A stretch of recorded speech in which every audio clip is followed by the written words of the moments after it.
Sì, innanzitutto buongiorno a tutti e benvenuti a questo momento.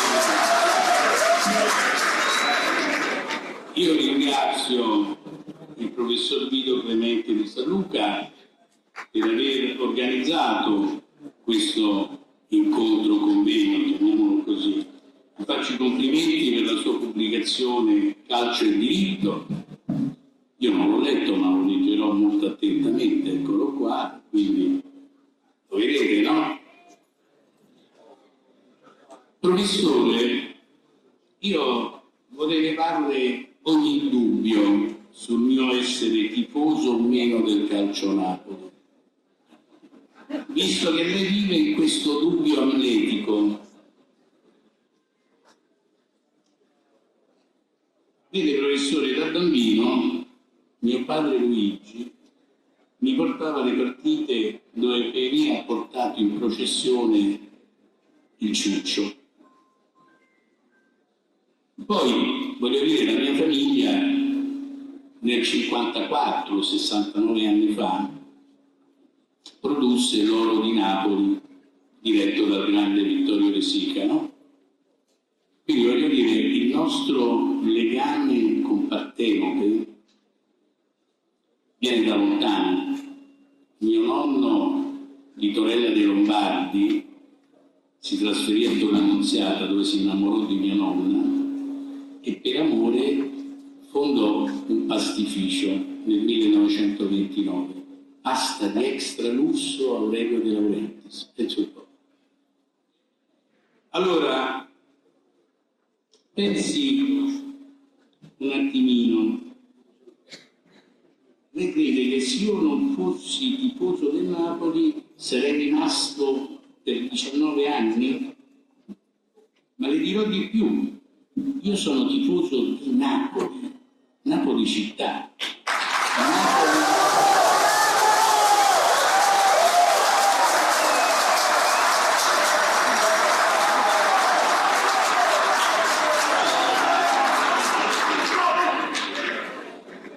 Di Napoli ritenendola ancora una possibile territorialità centrale a livello europeo, come era nei secoli passati.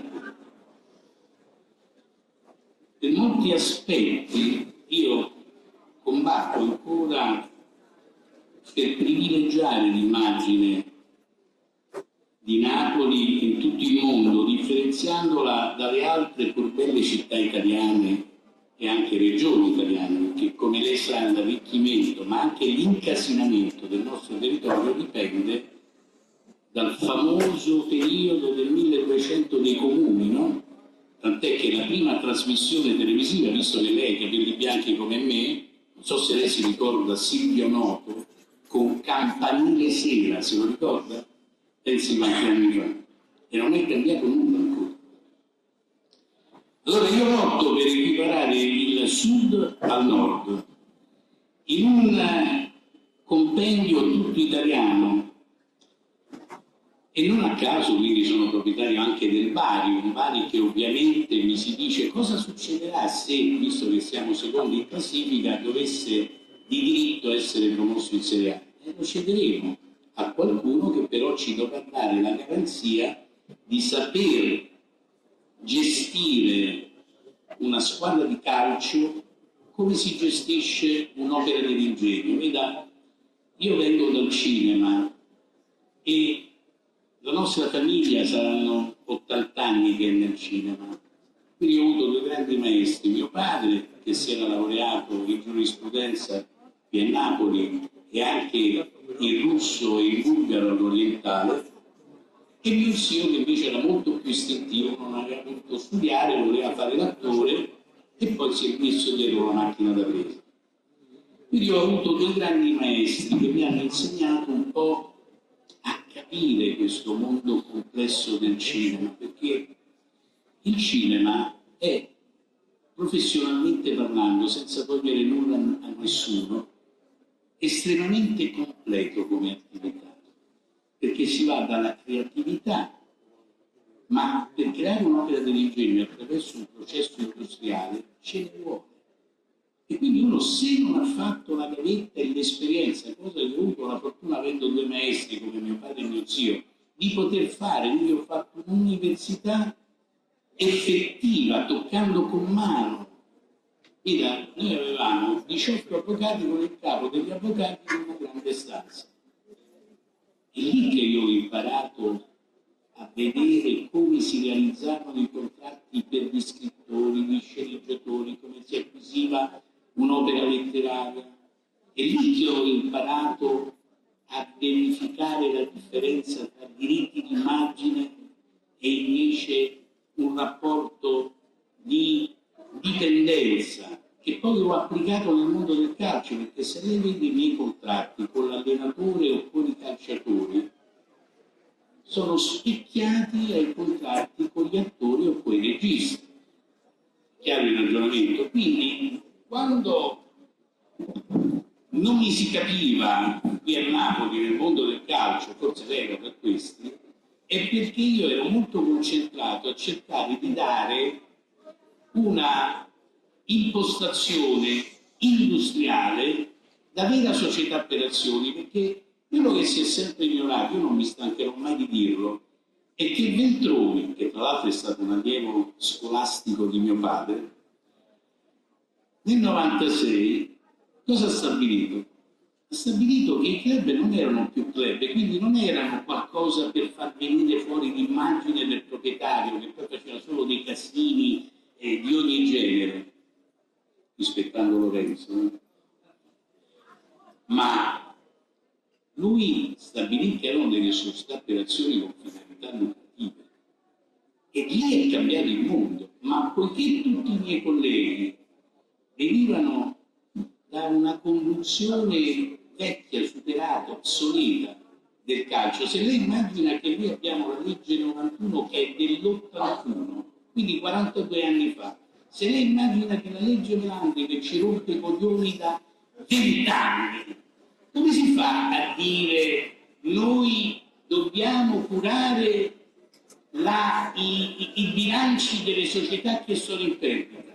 Ma per curarli, tesoro mio, bisogna fare tabula rasa e dire: ma se sono società per azioni, se questa è un'industria, se esiste il merito, bisogna a un certo punto rirapportare tutto in un contesto che sia produttivo. Allora, se a un certo punto uno è convinto che ci siano due realtà calcistiche che per merito salgano in Serie A, ma che nessuno vuol vedere, perché magari fanno 2000 presenze in televisione, è chiaro che quello mi crea un disagio da un punto di vista.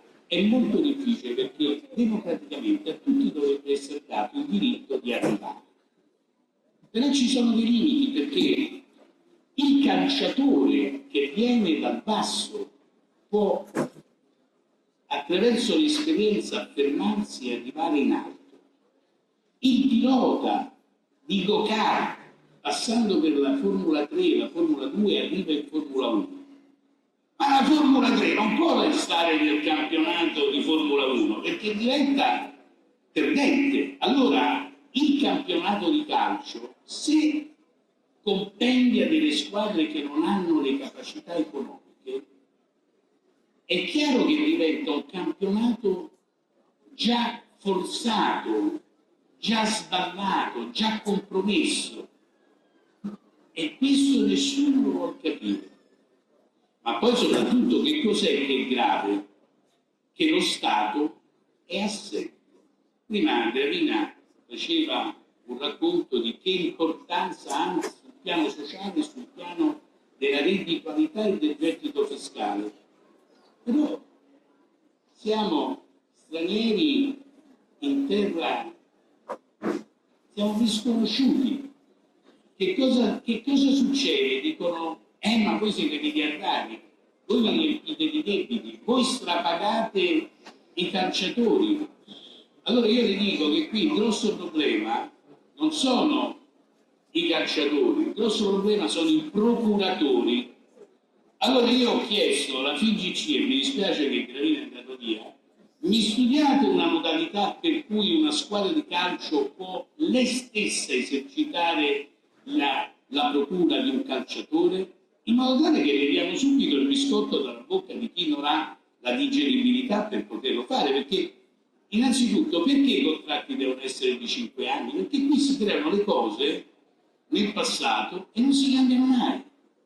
Questo è un grande svantaggio. Ma io se voglio fare un contratto per 8 anni deve essere possibile di farlo. Perché? E il premio al professore e il presidente lo stanno già facendo. Perché dopo i 2 anni comincia il procuratore, soprattutto se il calciatore ha cambiato procuratore e quello non ha guadagnato ancora, no?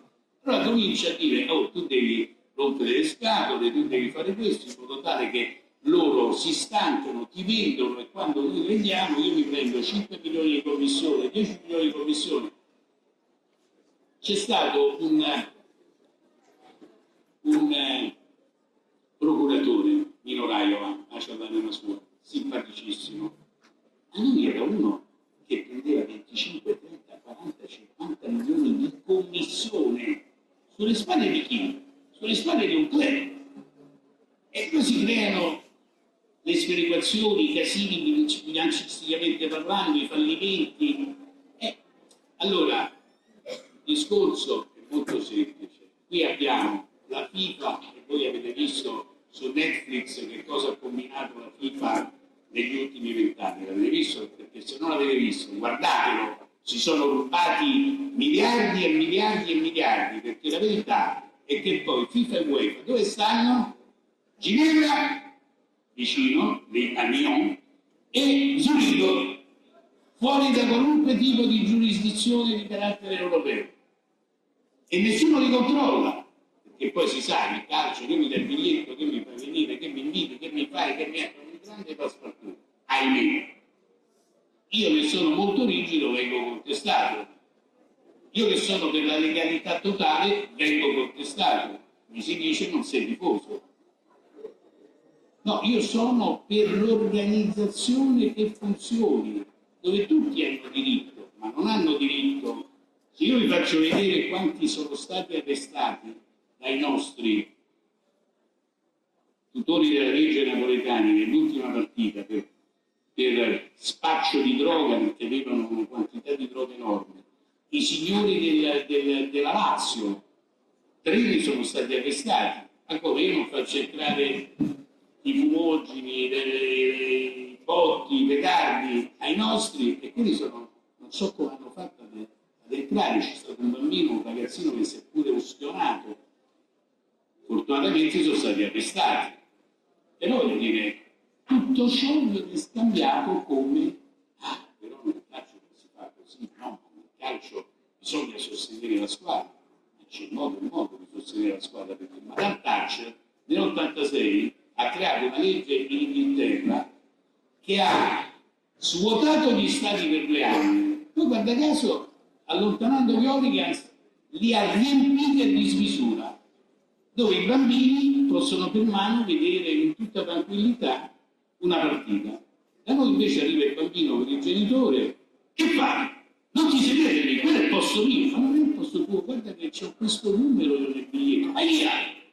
Cioè, questo crea un problema, è anche diseducativo, perché poi gli adolescenti, quando sentono i cori, le cose, credono che quella sia la realtà, ma quei cori sottintendono una cosa semplice. Il Napoli siamo noi!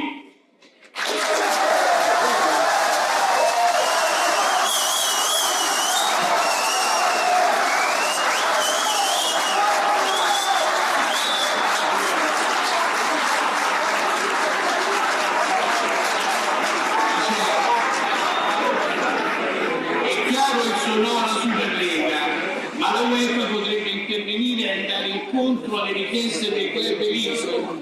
No, perché io ho già detto che il merito prevale, quindi io sono per levare innanzitutto alla UEFA la cloche del comando, perché la UEFA dovrebbe, per come è organizzata, essere operativa come segretariato generale.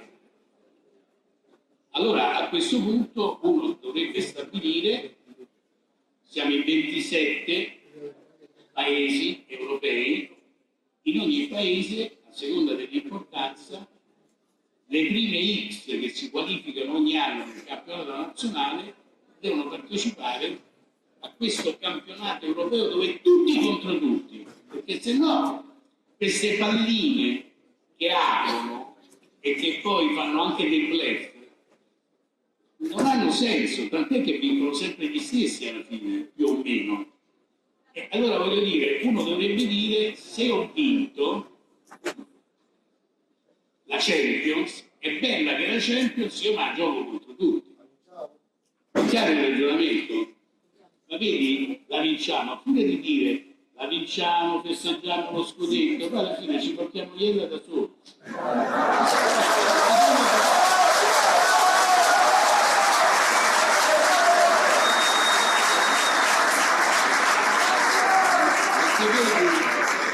A quello che mi ha detto la vinciamo, bisogna essere silenziosi, perché le onde negative si propagano.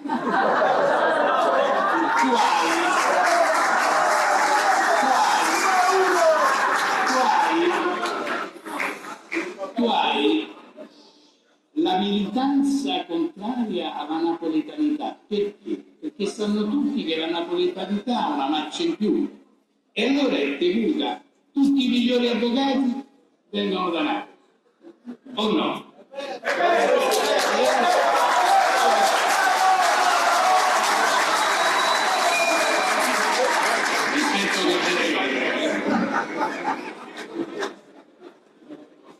Allora no, vediamo un po' quali erano le altre domande che mi hanno detto. Dice: la sconfitta con la Lazio, un incidente di percorso? Salutare, anche perché se no uno si siede, no? Rischia di sedersi. Invece è così, io mi auguro, perché lì Sarri è stato molto paraculo, perché invece di giocare come al solito alto, che ha fatto? Ha bloccato i due terzini, non ce la faceva giocare, e poi la sera ha fatto quella regata di mettergli la palla su piedi vicino, quello che va a fare, ha tirato e ha segnato.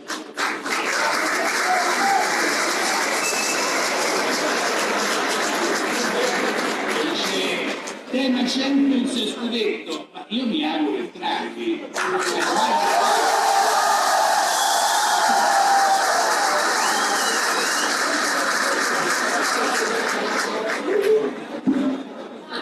In caso di promozione del Bari in Serie A, cosa succederà alla società? È da lasciare in mani sicure, perché abbiamo lavorato per 4 anni investendo più di 100 milioni e non mi andrebbe di lasciarlo in delle mani stolte che poi gli distruggono tutto. Poi temi da dibattere con il presidente Casini, eccoci qua. Dice: la Lega di Serie A ha mandato delle proposte alla FIGC per fare in modo che faccia da portavoce in UEFA e FIFA su diversi temi. Restando a quelli dell'incontro, alcuni sono il miglioramento del sistema VAR. Noi siamo stati i primi in Europa come Italia a usare il sistema VAR. Il VAR a chiamata, il tempo effettivo e il minor numero di gare della nazionale. Sì, io il tempo effettivo ho sempre detto, dico, ma perché diventa arbitrario proprio l'arbitro che decida con il VAR quanti minuti bisogna recuperare? Se uno fa il tempo effettivo come nella pallacanestro, tu sai esattamente quello che devi recuperare. Presidente, una domanda. Dimmi. Senza che può rispondere. Senza che può rispondere. Ma lei che ne pensa di questa scelta in Serie A del Monza e di Silvio Berlusconi?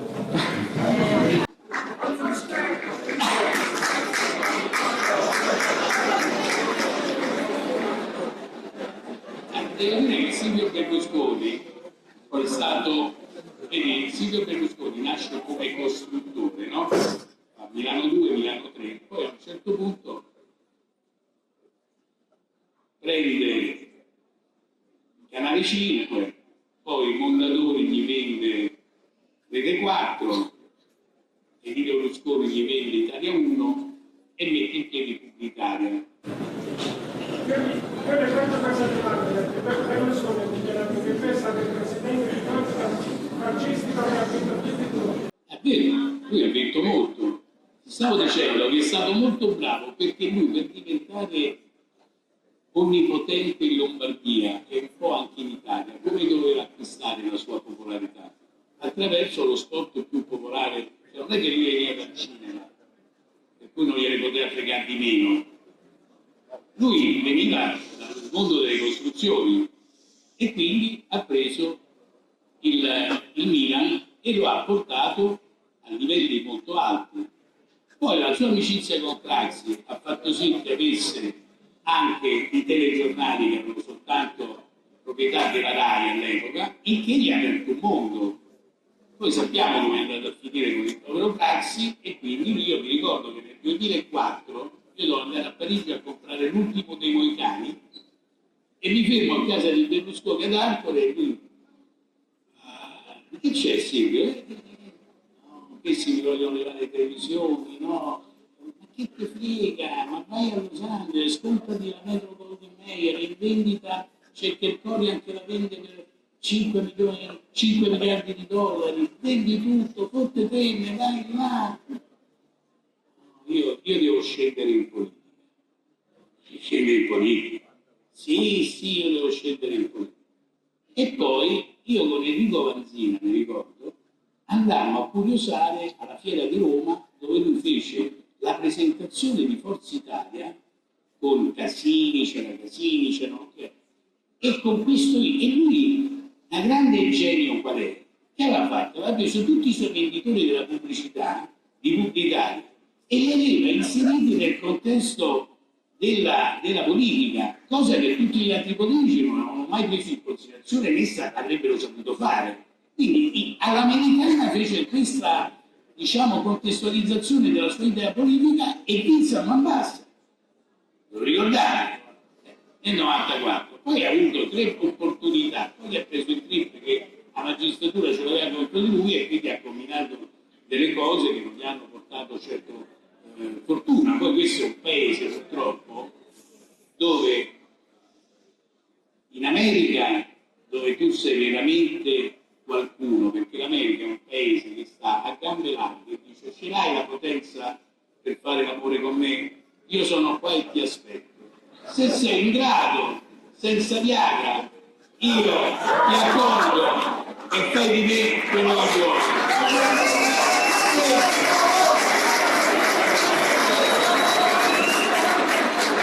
Meglio che te ne torni a casa. In Italia no, in Italia prima di tutto il cattolicesimo e il comunismo che caso hanno combinato questo gatto comunismo e regnava l'invidia. Tu non potevi avere successo perché se avevi successo dovevi morire. È chiaro il ragionamento e questo è un grande limite. In America tu non sei colpevole, tu sei sempre innocente, prima al contrario, in Italia tu sei colpevole ma vieni passato innocenza, è tutto il contrario. È chiaro il ragionamento? Ecco. Poi se volete fare qualche domanda, siamo qua, abbiamo il Presidente Casini che è una persona di grande livello. Presidente, forse c'è una domanda. Una domanda così.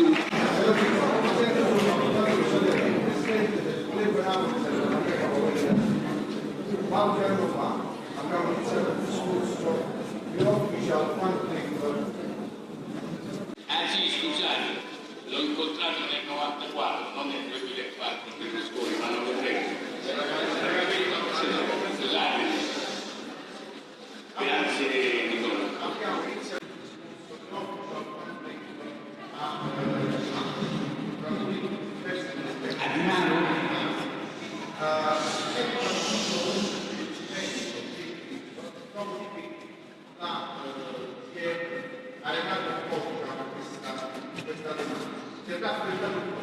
quando riusciamo a prendere il discorso reale di oggi Guardi, facciamo una cosa, davanti a questa presenza internazionale io do l'incarico di rappresentare tutti i club italiani e del resto del mondo, lei faccia un network, li rappresenti, io lo nomino presidente di tutti i club del mondo.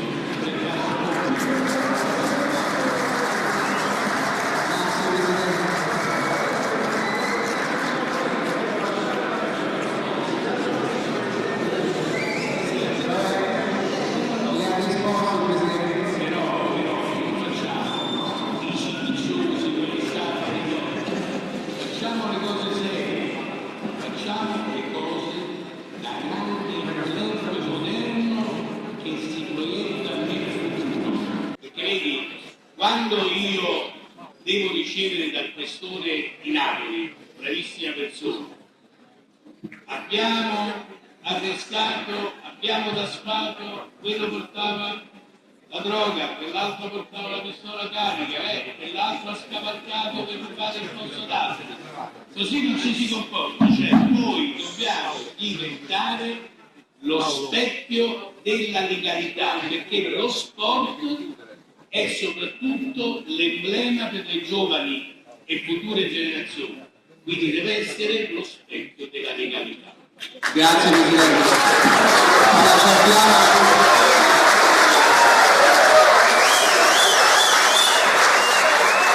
Sappiamo la conclusione